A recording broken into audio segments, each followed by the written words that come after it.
12 માસનું જો મરચા લેતા હોય તો સૌથી વધારે પ્રોબ્લેમ ગૃહિણીને ઘરની અંદર આવતી હોય એ છે કલર ના આવે, તીખાશ ના આવે. આવું દરેક ઘરની અંદર થતું હોય. જો તમે પણ દરેક વખતે 12 માસનું મરચું આ સિઝનમાં ભરતા હોય તો તમારા માટે આ વિડીયો એવો જબરજસ્ત કામનો રહેવાનો છે કે તમે વિચાર કરશો કે ભાઈ રોણીભાઈ ખરેખર જબરજસ્ત જગ્યા બતાવી છે. આ ત્રીજી વખત હું આવ્યો છું સોમનાથ દાદાના દર્શન કરવા માટે અને અહીંયા કેશોદ ગામ વચ્ચે આવે છે. આ ગામનું મરચું વધારે પ્રખ્યાત છે અને એટલા માટે ગમે પણ છે. મારા ઘરના લોકો 3 વર્ષથી આપણે મરચું વાપરીએ છીએ, પણ પ્રોબ્લેમ ઘણા લોકોને બીજા ઘરના એવા હોય કે મરચું તીખું ના થાય, પછી કલર ઉતરી જાય અને કાળું પડી જાય. આ બધું આપણો પ્રોબ્લેમ આવે કે ના આવે? આપણે પ્રોબ્લેમ નહીં આવે. કેમ ન આવે? આપણે એટલા માટે નહીં આવે કે આપણે સિલેક્ટેડ મરચાની જ ખરીદી કરીએ છીએ. ઓકે, અમે પોતે ફેમિલી મેમ્બર જઈએ છીએ અને ત્યાં મરચાની રૂબરૂ જ ખરીદી કરીએ છીએ. બરાબર. એક પણ મરચામાં ડાઘડુક હોય તો જો આ મરચા બધા સુકાય છે ને, તો જે ડાઘાવાળા મરચા હોય કે કોઈ નબળું મરચું હોય તો અમે બેનો પાસે મરચા વિનાવી લઈએ. બતાવો આપણે. જુઓ રોણીભાઈ, જે મરચું હોય છે ને એની આપણે જે દાંડલી હોય છે ને એ અહીંયા રિમૂવ થઈ જાય. અને સાથે સાથે આ બેનો જે છે ને એ નબળું મરચું હોય કે કોઈ બગડેલું મરચું હોય કે કોઈ ખરાબ મરચું હોય તેમને અલગ રાખતા જાય. જે બેસ્ટ ક્વોલિટી વાળું છે ને એ જ લોકોને પછી અમે મરચાને સુકવીએ છીએ. ઓકે, એટલે એવું કહીએ કે જ્યાંથી આપણે આ ઇમ્પોર્ટ કરીએ છીએ, આપણે ક્યાંથી આવે છે મૂળ મરચા? એરા બધા આમાં બધા મરચા અલગ અલગ ડિસ્ટ્રિક્ટ થી આવે છે. ઘણું ગંટુર થી આવે, ઘણું આંધ્રપ્રદેશ થી આવે, ઘણું કર્ણાટક માંથી આવે, પણ સાઉથ ના મરચાને અમે વધારે પ્રિફર કરીએ છીએ. ખાસ વાત એ સારી ગમી છે કે આ મરચાની અંદર આપણે લાકડાનો પોર્શન એટલે જે ડાળકીનો પોર્શન છે કટ કરી દઈએ છીએ. પછી એનો શું કરવાનું? એ પછી જતું રહે છે ને જે ભઠ્ઠી વાળાને જે હોય છે ને કોલસામાં જે યુઝ એમાં એનો પોર્શન જતો રહે છે. ઉપયોગમાં થઈ જાય, ખાતરમાં બી ઉપયોગ થાય છે, ઘણી બધી જગ્યાએ ઉપયોગ થાય છે. બરાબર છે. આ મરચા જે દાંડલા કટ થાય છે ને, જે દંડી કટ, એના માટે મશીન બી અત્યારે આવે છે કે જે મરચાને મશીનમાં નાખો ને તો એને દંડી કટ બધું થઈ જાય. રાઈટ. પણ અમે મશીન નથી ઓલું કરતા. મશીન આપણે લઈ પણ શકીએ, પૈસા સામે પણ વાંધો નથી, પણ આ લોકોને જે રોજી રોટી મળે છે ને આનાથી આ બહેનોનું ઘર ચાલે છે. શું વાત છે, એ સારો સૌથી પ્લસ પોઈન્ટ એ પણ છે.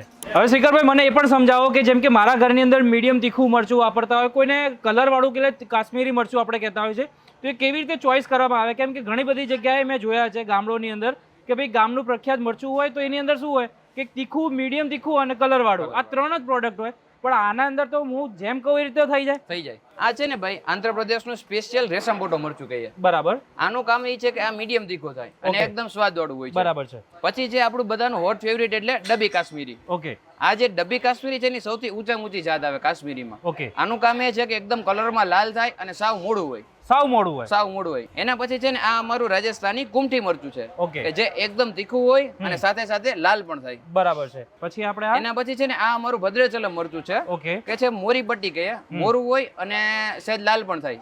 કાશ્મીરી જેટલું નહીં પણ મોરું અને લાલ સરસ થાય. ઓકે. પછી આ કઈ મરચું? પછી આ છે એકદમ તીખું હોય, હોટ તેજા. ઓકે. આપણા ગુજરાતના લોકો ઓછું પ્રિફર કરે, પણ જે યુપી ના હોય અથવા તો આપણામાંથી પણ જે એકદમ તીખું ખાઈ શકતા હોય ને એના માટેનું છે. ઓહો. આની દાંડલી પણ કોઈ મજૂર તોડી નથી શકતા, એટલું તીખું હોય, હાથ પણ એટલા બળે.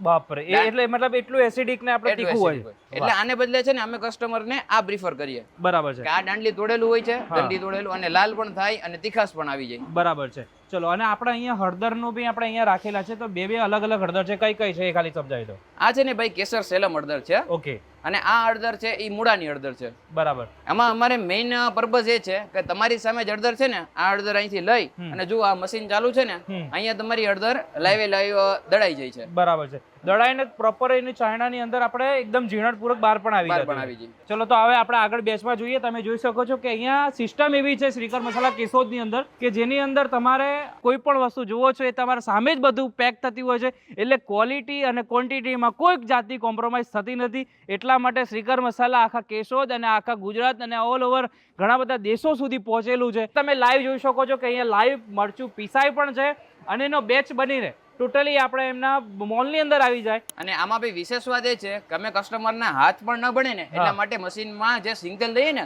જે મોરણ કહીએ ને આપણે, એ પણ અમે મશીનમાં જ બધું આપી દઈએ. હવે મારા ઘણા એવા મિત્રો છે જે વ્યુઅર છે, એ લોકોને લેવું છે મરચું, તો કઈ રીતે લઈ શકે છે એ ખાલી કહી દો. એ એવું છે કે ભાઈ અમારી વેબસાઇટ છે ને શ્રીકરમસાલા.com, એમાંથી સમગ્ર ગુજરાતમાં હોમ ડિલિવરી બિલકુલ ફ્રી છે. અને એમાંથી પરચેસ કરવું પણ સાવ આમ ઈઝી છે. અલગ અલગ એમાં 3 કોમ્બો લખેલા છે. પેલું મીડિયમ તીખું ને લાલ છે, બીજું ફૂલ તીખું ને લાલ છે, ત્રીજું સાવ મોડું ને લાલ છે. તમે એવું હોય તો કોમ્બો માંથી પેલા થોડું ટેસ્ટ કરવા ઘરે મંગાવો, પછી તમને ફાવે તો પછી વધારે મંગાવો. ઓકે. મારા મસાલા છે જે આપણે પીસાઈને આવી ગયા છે અને અહીંયા તમે જોઈ શકો છો લાઈન લાગી જાય. અહીંયા તમે બધા મસાલા રેડી થતા હોય, આપણે પીસાય ત્યાં સુધી અહીંયા તમે જોઈ શકો છો બધા મસાલા જે અથાણા કરવા છે તો એના માટે જે પેલા પૂરિયા કહીએ આપણે, બરાબર છે, એ બધું મળી જાય. પછી અહીંયાનું જીરું પાવડર હોય. આમની સૌથી વધારે જો સારી હોય ને મને ગમતી હોય ને તમે સ્ક્રીન ઉપર તમે જુઓ એ હિંગ મને બહુ વધારે પસંદ છે. હિંગમાં તો જો અમે 6 પ્રકારની વેરાયટી બનાવીએ છીએ. અચ્છા. આ જો આ ખડા હિંગ છે, ઓકે, આ ગોલકણી હિંગ છે, બરાબર, પછી આ રસ હિંગ છે, ઓકે, એના પછી જો આ છે ને જે આ કાબુલી હિંગ કહીએ, ઓકે, આ અમારી કાશ્મીરી હિંગ છે. બરાબર. પણ કસ્ટમરની હોટ ફેવરિટ જે હોય ને હા, તે એટલે અમારી આ સ્ટ્રોંગ હિંગ. કસ્ટમર એકવાર લઈ જાય એટલે એને પાછું લેવા આવવું જ પડે. એટલે આ આયરો વઘાર આનાથી કરો એટલે તમારા ઘરની અંદર બીજા ઘરના સુધીની સુગંધ પહોંચે. અને આના માટેનો અમારો સરસ મજાનો સ્લોગન પણ છે હા, કે ખાના દબા કે મજાના ધીમે છે. સિંગ સ્વાસ્થ્ય માટે પણ એટલું સરસ છે. એટલું સરસ છે. વાહ. ચલો અહીંયા તમે જુઓ બધા જ પ્રકારના અલગ અલગ જે અથાણા છે એ બી તમને આરામથી અહીંયા બધા જ મળી જવાના છે. અને એમાં બી રોનીભાઈ છે ને જે આ ગરમરનું અથાણું ઓકે, એ આપણા સ્વાસ્થ્ય માટે પણ બહુ સારું. આપણા પૂર્વજો પણ છે ને આનાથી બહુ સેવન એ ગરમર એટલે છે શું મતલબ આપણે એનું?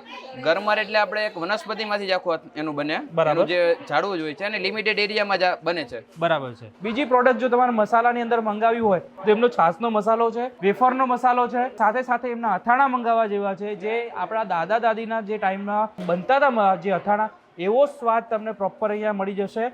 અહીંયા છે ને એમનો સ્લોગન છે કે સ્વાદનું સોલ્યુશન છે તો શ્રીકર મસાલા છે. તો આમની પાસે બહુ બધા અલગ અલગ પ્રોડક્ટો છે, બહુ બધી સ્ક્રીન ઉપર તમે બતાવી દઈ છે.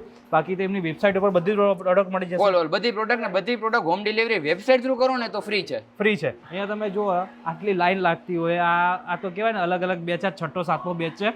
અમે આયા પછીની વાત કરો તો અહીંયા કન્ટિન્યુ મરચા બનતા હોય છે. તમે આવો, લેવાનું ખાસ ભૂલાય નહીં. તમારે લેવું હોય તો મોબાઈલ નંબર સ્ક્રીન પર આપે છે અને વેબસાઇટ પણ આપેલી છે જેની અંદર આ બધા મસાલા સાથે સાથે અહીંયાના મરચું, હળદર, ધાણા જીરું, હિંગ, પછી અથાણા છે, આ બધું જ વસ્તુ તમારે મંગાવવા જેવી છે. એક વખત મંગાવશો તમારે જરૂરથી ફરીથી રિપીટ થશે એની ગેરંટી છે. અને આ વિડીયો તમારે એવા લોકો સાથે શેર કરી નાખો જે લોકોને આખા વર્ષનું મરચાનું સ્ટોરેજ કરતા હોય, આખા વર્ષનું મરચા અને હળદર લેતા હોય. કેમ કે જો મરચા સારા ના રહે ને તો પછી સમજો કે તમારું જમવાનું ખરાબ થાય, મૂડ પણ ખરાબ થાય. બરાબર. જો આ વસ્તુમાં તમે સરખી રીતે લઈ લો એટલે તમારું આખું વર્ષ સરસ નીકળે. તો આ વિડીયો તમને કેવો લાગે જોરથી મને કોમેન્ટ કરજો. નવા વિડીયો સાથે ફરી તમને આવા અવનવી માહિતી સાથે, અવનવી પ્રોડક્ટ સાથે તમને મળતો રહીશ. ત્યાં સુધી અમને આપણો જય હિન્દ અને રાધે રાધે.